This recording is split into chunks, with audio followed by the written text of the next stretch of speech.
ආයුබෝවන් කොහොමද යාළුවනේ හැමෝටම සුබ අලුත් අවුරුද්දක් වේවා කියලා මුලින්ම ප්‍රාර්ථනා කරනවා. ඉතින් මේ අලුත් අවුරුද්දේ අපි ඉස්සෙල්ලාම යන ගමන තමයි අපි යන්නේ ලංකාවේ බොහෝ ප්‍රසිද්ධ ස්ථානයක් බලන්න. ඒ තමයි වෙස්ට්මිනිස්ටර් ඇබේ.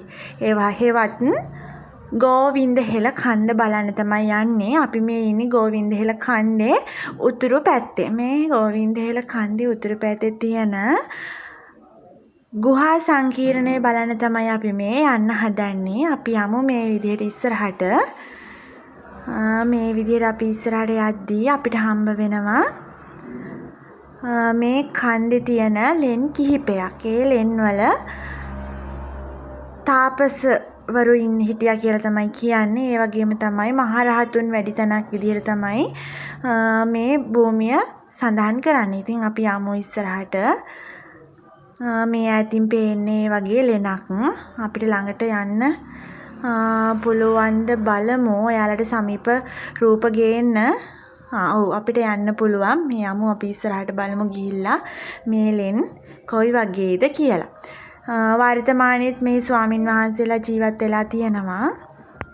ඉතින් අපි යමු ඉස්සරහට ඇවිදගෙන ගිහිල්ලා බලමු මේ වනාන්තරයේ සුන්දර ස්ථාන. බලන්න සුවිශේෂී ශාක තියෙනවා මේ ස්ථානේ. මෙන්න බලන්න මේක තමයි නයිපෙන ගුහා අංක 1 කියලා අපි අංක කරොත් මේ තියෙන නයිපෙන ගුහාවක්. මේකේ කටාරම් සහිත ගල්ලෙනක් තමයි මේ තියෙන්නේ. මේ ස්ථානවල කුටි නිර්මාණය කරලා මේ වගේ තිබුණා කියලා තමයි මෙතන තියෙන සාධකත් එක්ක අපිට දැක බලා ගන්න පුළුවන් වෙන්නේ. මේ බලන්න කටාරම් කොටලා තියෙනවා මේ ගල්ලෙනේ.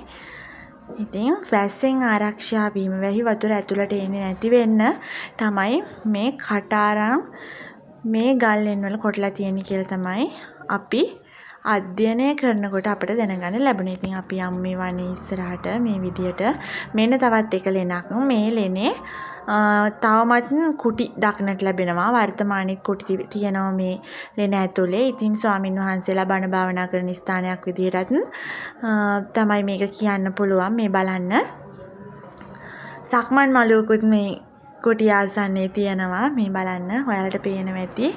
මේ වර්තමානයේ නිර්මාණය කරපු ගෘහයක් තමයි ඒ දක්නට ලැබෙන්නේ. ඉතින් මේ විදිහට අපි මේ මහා කැලේ මැද වෙස්ට්මිනිස්ටර් ඇබේ හෙවත් ගෝවින්ද හෙළ කන්දේ උතුරු ප්‍රදේශයේ මේ විදිහට අපි තරණය කරමු. ඉතින් යමු අපි ඉස්සරහට ගිහිල්ලා තවත් තියෙන සුවිශේෂී ස්ථාන අපි මේ විදිහට දැක බලා ගමු.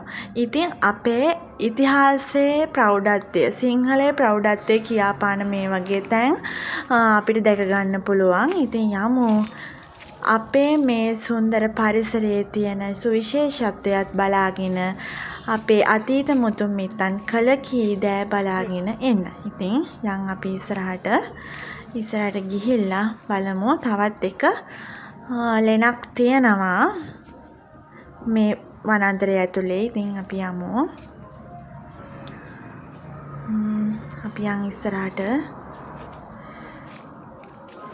ගිහිල්ලා බලමු. මේ විදිහට ඉස්සරහට යද්දී බලන්න විශාල රෝස ගස් තියෙනවා. ඉතින් ගොඩක් වෙහෙසකර ගමනක් තමයි අපි මේ යන්නේ. ඉක්මනින් ගිහිල්ලා බලාගෙන එන්න පුළුවන් ගමනක් නෙවෙයි. ඉතින් අපි තවත් වීඩියෝ එකකින් හමු වෙමු. සියලු දෙනාටම බුදු සරණයි දෙවි පීඨයි.